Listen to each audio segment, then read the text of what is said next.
오늘 하나님께서 우리에게 주시는 말씀은 요한복음 20장 15절에서 23절의 말씀입니다. 요한복음 20장 15절 말씀부터 제가 봉독하겠습니다. 예수께서 이르시되 여자여 어찌하여 울며 누구를 찾느냐 하시니 마리아는 그가 동산직인 줄 알고 이르되 주여 당신이 옮겼거든 어디 두었는지 내게 이르소서 그리하면 내가 가져가리이다. 예수께서 마리아야 하시거늘 마리아가 돌이켜 히브리 말로 라보니 하니 이는 선생님이라는 말이라. 예수께서 이르시되 나를 붙들지 말라. 내가 아직 아버지께로 올라가지 아니하였노라. 너는 내 형제들에게 가서 이르되 내가 내 아버지 곧 너희 아버지 내 하나님 곧 너희 하나님께 올라간다 하라 하시니 막달라 마리아가 가서 제자들에게 내가 주를 보았다 하고 또 주께서 자기에게 이렇게 말씀하셨다 이르니라. 이날 곧 안식 후 첫날 저녁 때에 제자들이 유대인들을 두려워하여 모인 곳에 문들을 닫았더니 예수께서 오사 가운데 서서 이르시되 평강이 너희에게 평강이 있을지어다. 이 말씀을 하시고 손과 옆구리를 보이시니 제자들이 주를 보고 기뻐하더라.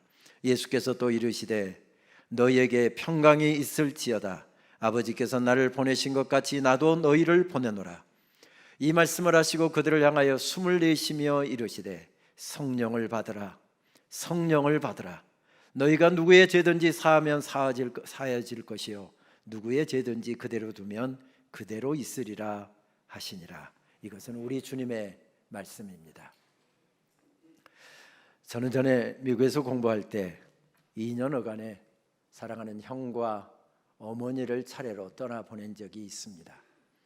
이로 한 분 있는 형이었고 저에게 참 많은 영향을 주었던 형이었는데 형이 암투병하다가 44살 젊은 나이로 세상을 떠났을 때 박사과정 코스속 중이어서 장례식에 참석하지 못했다는 아픔이 저에게는 있었고 장남이 그렇게 쓰러진 것을 보면서 슬픔을 이기지 못하고 1년여 지내시다가 세상을 떠나신 어머니의 임종을 지키지 못했다는 아픔이 저에게 있어서 마음이 시르고 힘들어서 잡아들었던 책이 한 권 있었습니다.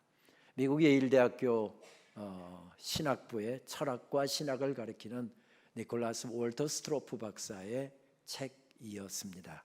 라멘트 포 선, 아들을 위한 애가라고 번역해 볼 수 있는 책입니다.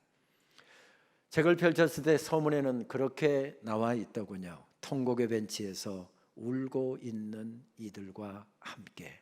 서문은 그렇게 시작되고 있었습니다. 한 통의 전화를 받고 모든 스케줄을 다 취소한 다음에 지금 비행기를 타고 오스트리아로 가는 중이었습니다. 독일 뮌헨에서 유학하던 아들이 알프스산 등산 중에 발을 잘못 디뎌서 수천 길로 떨어져 그렇게 세상을 떠났다는 소식을 들었기 때문이었습니다. 도무지 믿어지지 않았지만 받아들여야 하는 현실이었습니다. 아들의 시신을 거두기 위해서 가는 발걸음은 무거웠습니다. 하버드 대학교에서 철학 박사 학위를 받았고요. 예일 대학교에서 철학과 신학을 가르치는 교수였지만 죽음에 대해서 이야기해주는 어떤 철학적인 명제도 그에게 위로가 되지 않았다고 그는 쓰고 있더군요. 그는 그렇게 그의 이야기를 이어가고 있었습니다. 나는 아들의 죽음을 거두기 위해 대서양을 건너가야 했다. 이 잔인한 의무, 참으로 잘못된 일이다. 자식이 부모를 앞서 먼저 죽는다는 것은 정말 말도 안 되는 일이다. 사실 부모를 먼저 보내는 것이야 예상하고 사는 일이 아닌가. 부모는 우리의 과거지만 자식은 우리의 미래인 것을 어떻게 내 손으로 내 아들을, 내 미래를 땅에 묻을 수 있단 말인가. 그가 나를 묻어야 할 사람인데. 그래서 그는 지금 통곡의 벤치에 앉아 있습니다. 오늘 요한복음 20장에서 만나는 한 여인도 통곡의 벤치에 앉아서 하염없이 울고 있습니다. 이 광경을, 이 사실을 전하는 요한복음 기자는 이렇게 말씀을 시작합니다. 안식 후 첫날 일찍이 아직 어두울 때 막달라 마리아가 무덤에 와서 이렇게 말씀합니다. 사복음서 기자들이 이 광경을 모두가 공통적으로 전하고 있습니다마는 마태는 한 가지 사실을 여기에 추가합니다. 전에 7 귀신을 쫓아내어 주신 마리아, 막달라 마리아, 이렇게 적고 있습니다. 귀신에 들려서 내 마음대로 내가 원하는 대로 생활하고 가고 이렇게 했던 것이 아니라 귀신에 이끌려서 살았답니다. 아팠습니다. 힘들었습니다. 인생이 아니었습니다. 그런데 예수님께서 어느 날 찾아오셔서 그 병든 인생, 병든 삶을 고쳐주셨답니다. 새 사람이 되게 하셨답니다. 얼마나 기뻤을까요? 얼마나 행복했을까요? 그래서 예수님 섬기는 기쁨으로 살고 싶어 예수님을 따랐고 내 생명 다하는 그날까지 예수님 섬기리라 그렇게 작정하고 행복한 믿음 생활로 이어가고 있었는데 예수님께서 십자가에 달려 돌아가셨답니다. 거리에는 화사한 꽃들이 피어나고 있었지만 그녀에게는 온통 잿빛이었습니다. 초록의 물결로 덮여가고 꽃들이 야생화들이 들판에 무수하게 피어났지만 온통 모든 것이 다 잿빛이었습니다. 어떻게 그렇게 비참하게 돌아가신 것인지, 따르던 사람들은 다 어디 갔으며 제자들은 그때 무엇을 했으며 예수님에게 병 고침 받고 예수님에게 은혜를 받고 예수님의 도움을 받았던 사람들은 그렇게 예수님 어려움 가운데 죽어가고 있을 때 도대체 어디서 무엇을 했는지 그것을 생각하면 분통이 절로 터져 나옵니다. 그것만이 아니었습니다. 예수님이 죄 없으시다는 사실은 하나님은 아셨을 거 아닙니까? 십자가에서 단발마의 고통을 당하시면서 나의 아버지 어찌하여 나를 버리시나이까 그렇게 고통 가운데서 외치실 때 하늘 아버지는 왜 그렇게 외면하신 것입니까? 나도 모르게 원망이 터져 나오고 있었습니다. 돌아가신 주님을 생각하면 너무 힘이 들어서 지금 통곡의 벤치에 앉아서 하염없이 울고 있습니다. 1999년에 노벨 문학상을 받은 분이죠. 독일의 소설가인 귄터 그라스라고 하는 분이 2002년도 우리나라에서 있었던 월드컵 경기 전야제에 초청을 받았습니다. 여기서 멀지 않은 상암 월드컵 경기장에서 그는 축시를 낭송을 했지요. 천천히 축구공이 하늘로 떠올랐다. 그때 사람들은 관중석이 꽉 차 있는 것을 보았다. 고독하게 시인은 골대 앞에 서 있었고 그러나 심판은 호각을 불렀다. 옵사이드. 여러분 더 있는 줄 알고 기다리시는데 이게 전부입니다. 딱 사행으로 4줄짜리 시를 써놓고 그 시를 읽은 다음에 그냥 내려갔습니다. 이 양반 큰돈 들여서 초청해서 월드컵 축하 좀 하라고 축시 낭송하라고 했더니 밥값도 제대로 못한 격입니다. 옵사이드가 무슨 규칙입니까? 상대방에 아무도 막을 사람이 없는데 상대방을 공격하는 행위, 아무도 막아줄 사람이 없는데 발길질해서 공을 넣는 행위, 이것을 벌하는 규칙이 바로 옵사이드입니다. 골키퍼와 1대1 상황이 되었습니다. 그리고 우리 팀 선수가 공을 차면서 드리블을 해갑니다. 그리고 힘차게 공을 발길질을 합니다. 드디어 골문을 갈랐습니다. 얼마나 함성이 터져 나옵니까? 모든 사람이 일어나서 펄쩍펄쩍 뛰고 서로 껴안고 그렇게 환호성을 질러댑니다. 그런데 갑자기 심판이 호루라기를 불더니 옵사이드. 그 순간에 경기장의 모든 열기와 모든 환호는 일순간에 사라집니다. 공정하지 못한 게임, 공정하지 못한 인생사에 대해서 옵사이드를 선언하는 심판주가 계신다. 온 땅을 통치하시는 하나님이 계신다. 그래서 삶은 아름다워진다. 어쩌면 노벨 문학상 작가인 귄터 그라스는 이 사실을 전 세계 전야제를 시청하고 있는 사람들에게 외치고 싶었던 것이지요. 그렇습니다. 잘못된 것에 대해서 잘못됐다고 바로잡아 주시고 알아주실 하나님이 계시기에 우리는 슬픔과 어려움 가운데서도 소망을 갖게 됩니다. 그런데 그 하나님께서 예수님 돌아가실 때 호각을 부르시지 않으셨답니다. 옵사이드 선언을 하지 않으셨답니다. 하나님도 알고 계셨습니다. 그런 죽음은 죽어서는 안 된다고. 예수님은 죄가 없으시다고, 십자가에 달려 돌아가실 분이 아니시라고 하나님은 알고 계셨습니다. 그렇다고 한다면 옵사이드, 호각을 불러주셔야죠. 그런데 하나님이 침묵하고 계셨답니다. 피로 온몸이 덮이시는 그 처참한 모습과 군중들의 조롱소리를 지금도 잊어버릴 수가 없습니다. 그렇게 비참하게 돌아가신 주님을 생각하면 음식을 먹을 수가 없고요, 잠을 이룰 수가 없었습니다.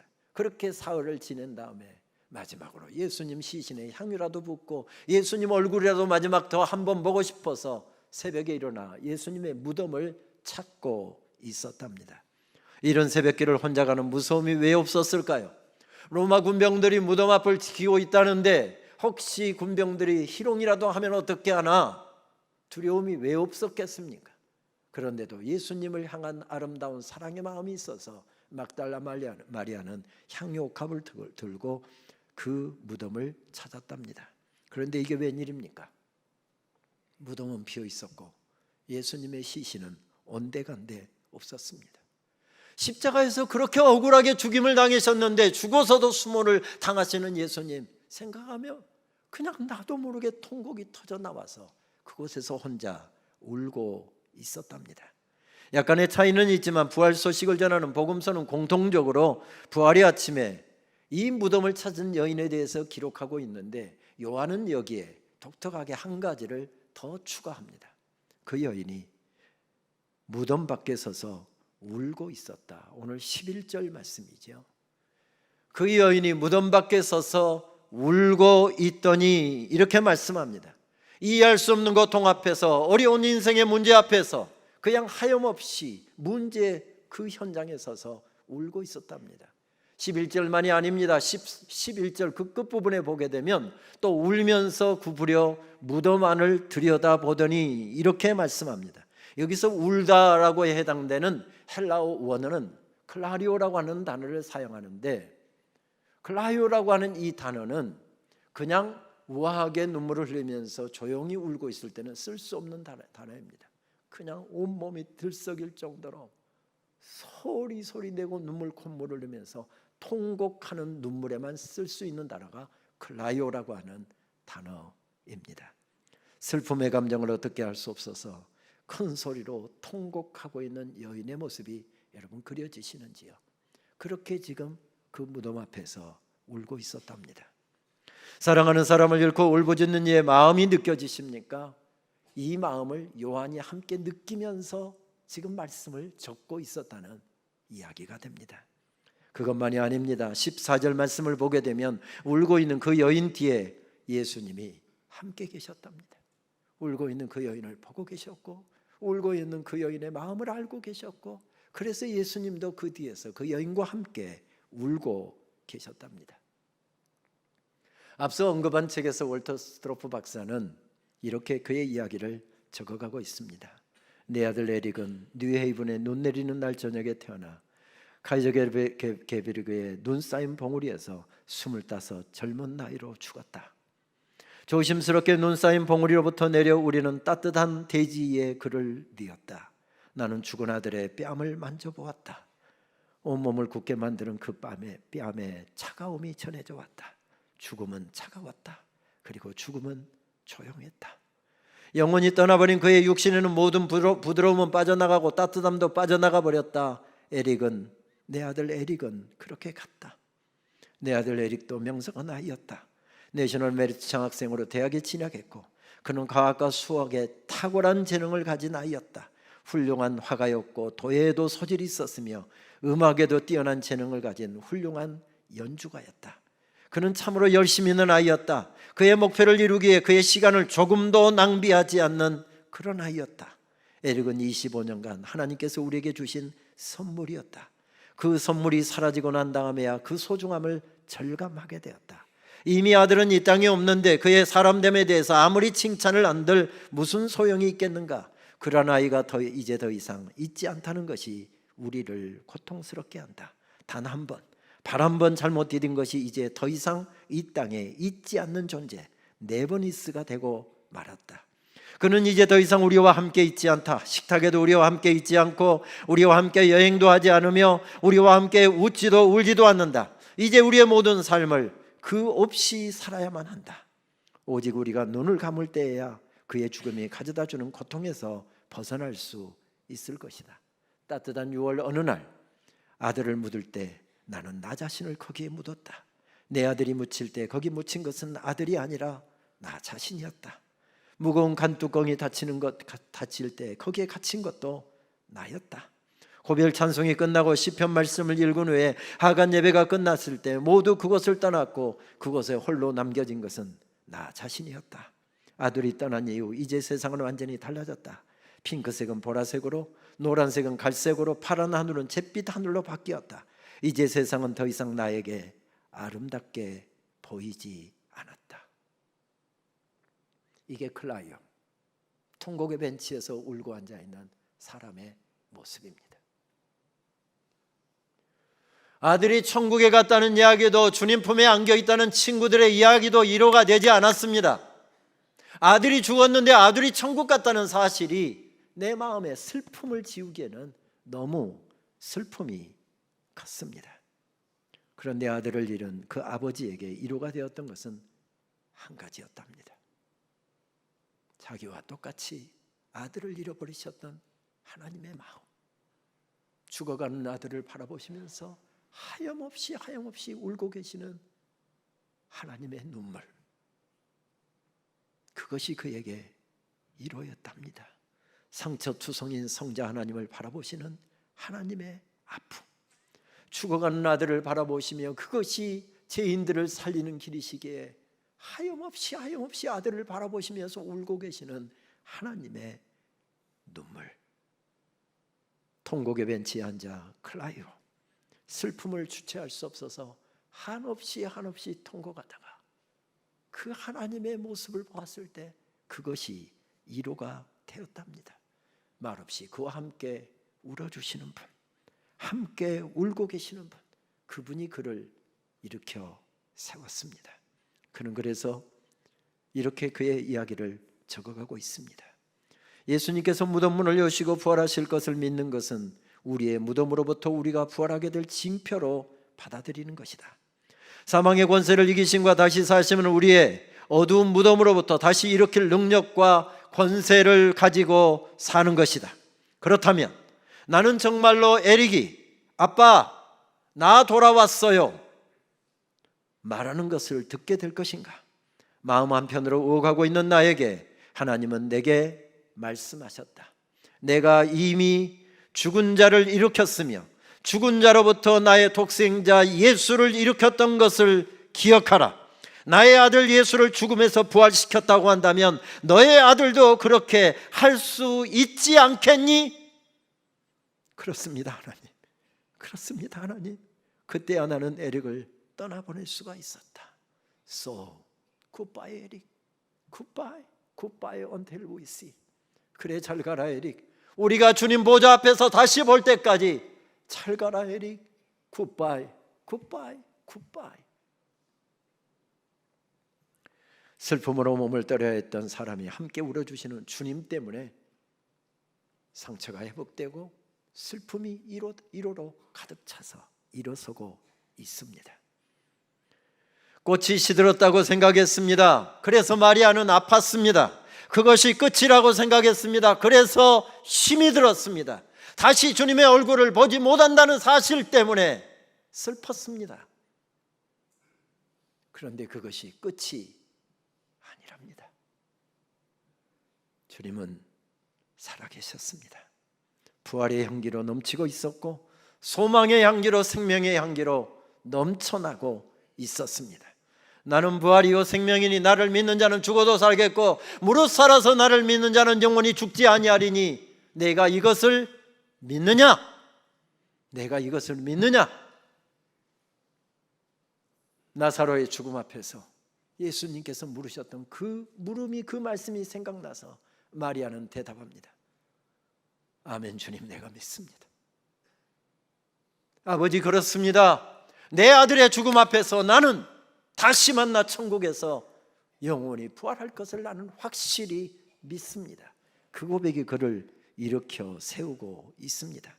주님은 마리아야 부르셨고 주님을 알아본 마리아가 드디어 그렇게 주님을 부릅니다. 라보니여, 나의 선생님이라는 뜻을 가진 라보니는 아람어이지요. 여러분 아시는 것처럼 신약 성경은 헬라어로 기록되어 있습니다. 그런데 여기에서만 헬라어 디다스칼레라고 하는 헬라어를 사용하지 않으시고 아람어를 그대로 싣고 계십니다. 선생님, 주님이라는 뜻보다 훨씬 더 깊은 뜻이 있음을 알려주기 위함으로 학자들은 입을 모으고 있습니다. 그 중에 대표적인 학자 한 사람이 미국의 프린스턴 신학교에서 40여 년 동안 성서신학을 가르쳤던 게알더스 포스는 그의 책 가운데서 이 부분을 이렇게 설명합니다. 마리아야 라는 말과 라보니요 라는 이 두 마디 말의 의미는 아무리 정확하게 해석한다 해도 완전히 전달할 수가 없다. 이 말씀의 의미는 오로지 느낄 수밖에는 없다. 또한 주께서 우리에게 그 비슷한 말씀으로 말씀하시고 우리에게도 그 비슷한 응답의 외침을 이끌어내신다는 사실만 느낄 수 있다. 주님의 어조로 인하여 마리아는 과거 주님과 나누었던 친밀한 교제에 대한 기억을 되살리게 되었다. 그것은 오로지 주님만이 사용하실 수 있는 음성이요, 그녀에게서 귀신들을 명하여 나가게 하신 그 음성이요, 그녀에게 가르침과 위로를 주시던 그 음성이었다. 그 음성을 통해 주님께서는 주님과 마리아 사이에 친밀하고도 각별한 교제는 아무런 변화가 없다는 사실을 그녀에게 확신시켜 주신 것이고, 마리아는 이 사실을 재빨리 간파했던 것이다. 그렇습니다. 마리아가 부활하신 주님을 만나고 슬픔 가운데서 울고 있다가 나와 함께 울고 계시는 주님을 만난 다음에 회복됩니다. 부활절 이야기는 거기까지 끝이 납니다. 그리고 이 여인이 기쁨에 들떠서 달려가고 있는 광경으로 이어집니다. 교회력에서 흔히 이야기하는 기쁨의 50일절기로 이어지고 있습니다. 그렇게 가서 말씀을 전했는데 제자들에게 가서 우리 주님이 하시는 말씀을 그대로 전하고 내가 주님을 보았노라고, 주님이 살아계시다고, 주님은 십자가에서 중환고통 당하셨지만 다시 부활하셔서 우리에게 부활의 산소망을 주고 계신다고 가서 외쳤을 때 놀라운 것은 주님께서 그 제자들 문을 꼭꼭 걸어 잠그고 두려움 가운데 떨고 있는 그 제자들에게 주님께서 나타나셔서 말씀하셨다는 사실입니다. 무엇으로 연결되죠? 성령 강림으로 연결되고 있습니다. 위로해 주신 다음에 평강을 선언해 주신 다음에 성령을 받으라, 성령을 받으라, 성령을 받으라 주님 말씀하고 계십니다. 아시는 것처럼 부활절과 기쁨의 50일 절개와 성령 강림 주일은 한 세트입니다. 분리되지 않습니다. 같은 절기입니다. 우리는 주님 부활하신 그날에 매주일마다 모여서 예배를 드립니다. 죽을 것 같은 삶의 자리가 있고 내 아들이 작년에 죽었고 내 아내가, 내 남편이 혹은 지난달에 끌려가서 그렇게 순교를 당했지만 나도 머지않아 어쩌면 그렇게 주님 위해서 죽을 수밖에 없는 순교의 제물이 될 수밖에 없는 상황 가운데 지금 예배를 드리고 있지만 성령께서 우리 가운데 임하시니 우리를 위로하시는 영이 되십니다. 우리를 도와주시는 보혜사가 되십니다. 그 성령의 영에 이끌려 나갔을 때 그들은 그 어려움의 순간을 승리해 가고 있습니다. 아픔의 순간, 슬픔의 순간, 고통의 순간, 헤어짐의 아픔, 잃어버림의 아픔들을 넉넉히 듣고 승리하면서 교회를 세우고 주님께서 부탁하시는 일을 감당하고 있습니다. 그래서 부활주일에 성령님께서 제자들 가운데, 교회 가운데 강림하십니다. 그리고 성령의 놀라운 은혜를 입은 제자들에게 주님께서는 뭐라고 말씀하십니까? 흔히 이야기하는 예배 후의 예배를 이야기합니다. 리터지 애프터 리터지, 예배 이후의 삶을 말씀하십니다. 부활주일에 주님은 당신의 현존을 확인시켜 주시고 부활의 소망을 불어넣어 주시고 울고 있는 사람들을 일으켜 세워주셨습니다. 그것으로 끝이었습니까? 아니었습니다. 예배 이후에 예배를 명하고 계십니다.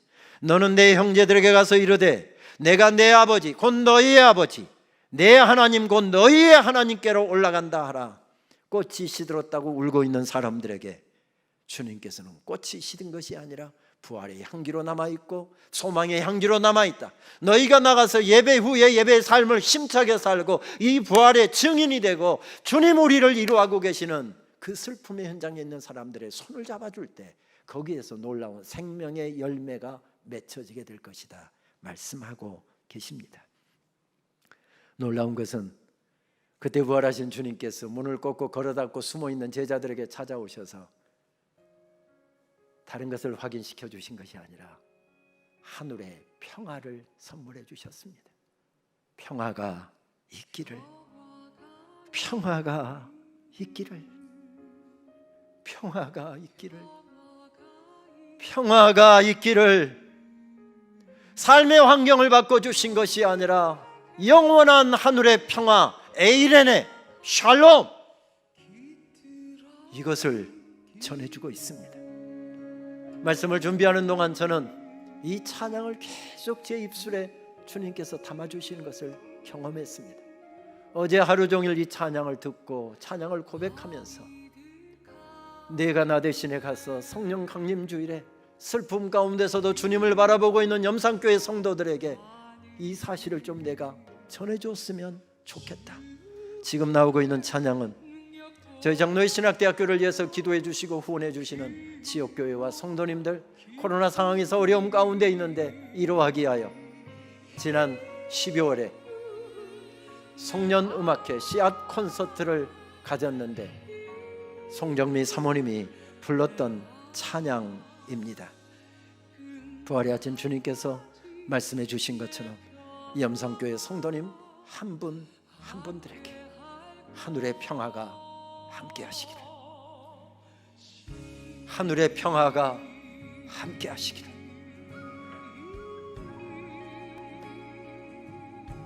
이 평화를 평화로 알 수 있는 사람, 이 평화를 하늘의 1호로 경험할 수 있는 사람, 오늘 삶의 슬픔은 그대로이고 삶의 아픔은 그대로이지만 주님께서 선포해 주시는 이 평화가 내 마음속에 요동치고 성령님께서 그것을 보존해 주실 때 우리는 세상을 이기게 될 것이며 어려운 삶의 조건을, 여건을 이기게 될 것입니다.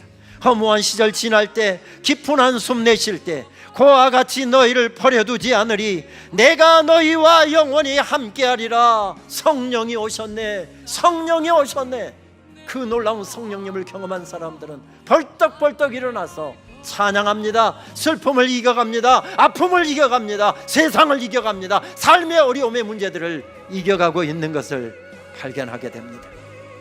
너희에게 평강이 있을지어다. 그러시면서 주님 제자들을 보내십니다. 막달라 마리아를 보내십니다. 우리들을 보내십니다. 아버지께서 나를 보내신 것 같이 나도 너희를 보내노라. 주님께서 숨을 내쉬며 이제 그 명령을 받고 삶의 자리로 나가는 사람들에게 성령을 받아라. 너 혼자서는 갈 수 없는 그 길, 너 혼자서는 감당할 수 없는 그 사명, 너 혼자서는 이겨갈 수 없는 그 슬픔, 성령님께서 너를 도와주실 것이다. 보혜사 성령님께서, 1호의 성령님께서 너를 붙잡아 주실 것이다. 그렇습니다. 우리는 늘 죽음에 둘러싸여 살아갑니다.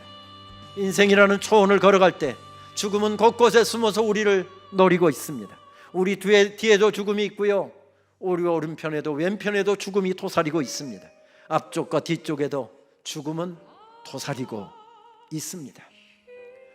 그 죽음의 공격을 받아 시들고 쓰러진 사람들로 가득합니다.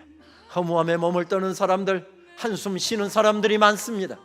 우리가 슬픔을 당했듯이 그 슬픔이 얼마나 우리에게 진한 것이어서 클라리오, 클라리오, 클라리오. 주님 앞에서 통곡을 경험했던 우리가 이제 일어나서 세상에 울고 있는 사람들에게로 나아가다 합니다. 그래서 마리아를 보내십니다. 제자들을 보내십니다. 우리를 보내십니다. 염산교회를 보내십니다. 부활하신 주님의 손에는 놀랍게도 상처가 그대로 있었습니다. 그 상처는 그분이 누구이신지를 우리에게 알려줍니다. 주님은 그 상처를 지워버리지 않으셨습니다. 그 상처를 그대로 안고 무덤에 내려가셨고 그 상처를 그대로 안고 부활하셨습니다. 그 다음 말씀이 21장 말씀을 보게 되면 디베라 바닷가에서 사랑하는 제자, 실패한 제자 베드로를 위해서 아침 조반을 준비해 주실 때 예수님의 십자가의 못자국 상흔이 그게 그대로 있었답니다. 그것이 무엇을 말씀해 줍니까? 부활은 그 상처를 없애지 않습니다. 하지만 부활하신 주님은 오늘의 아픔과 상처 때문에 울고 있는 사람에게 다가가셔서 그 아픔을 아시기에 우리와 함께 울고 계시고 우리와 함께 갖고 계시고 그 사실을 주님의 상처는 확인해 주십니다. 아니, 보혜사 성령님을 보내주셔서 주님께서 어떻게 우리를 사랑하시고 주님께서 어떻게 은혜를 베풀어 주셨는지를 아픔의 자리, 어려움의 자리를 허덕이면서 가는 성도들에게 날마다 깨우쳐 주시기 위하여 성령님을 보내주셨습니다. 마리아야, 내가 그것을 좀 전해주지 않겠니? 내가 울고 있는 사람들의 손을 좀 잡아주지 않겠니? 들려주시는 말씀을 받고 마리아가 벌떡 일어나서 제자들에게 달려나갔을 때, 제자들이 그 소식을 듣고 벌떡 일어나서 세상 끝까지 목숨 걸고 달려나갔을 때, 세상은 십자가의 주님이 죽임당하심으로 끝난 것이 아니라 부활하셨고 생명의 열매로 우리 가운데 역사하고 계심을 깨닫게 하십니다. 꽃은 시들어도 향기는 곁에 남는다. 꽃이 시들어서 힘들어하고 아파하고 힘들어하는 사람들에게 주님 말씀하십니다. 이제 내가 일어나 울고 있는 내 아이들, 울고 있는 내 가족들, 울고 있는 교우들, 울고 있는 이웃들을 나를 대신해 내가 가서 그 손을 좀 잡아주렴. 그때 부활의 열매들이 풍성하게 맺힐 것이다. 그 말씀 가슴에 담고 이제 삶의 자리로 나가면서 우리가 드릴 기도는 한 가지밖에 없습니다. 거룩하신 성령님 오시옵소서. 베니 상테 스피리투스, 베니 상테 스피리투스, 거룩하신 성령님 오시옵소서. 기로의 성령님 오시옵소서. 우리 가운데 임하시옵소서. 우리 교회 가운데 임하시옵소서. 이제 우리 다 함께 일어나셔서 우리 찬양하며 기도의 자리로 나가도록 하겠습니다.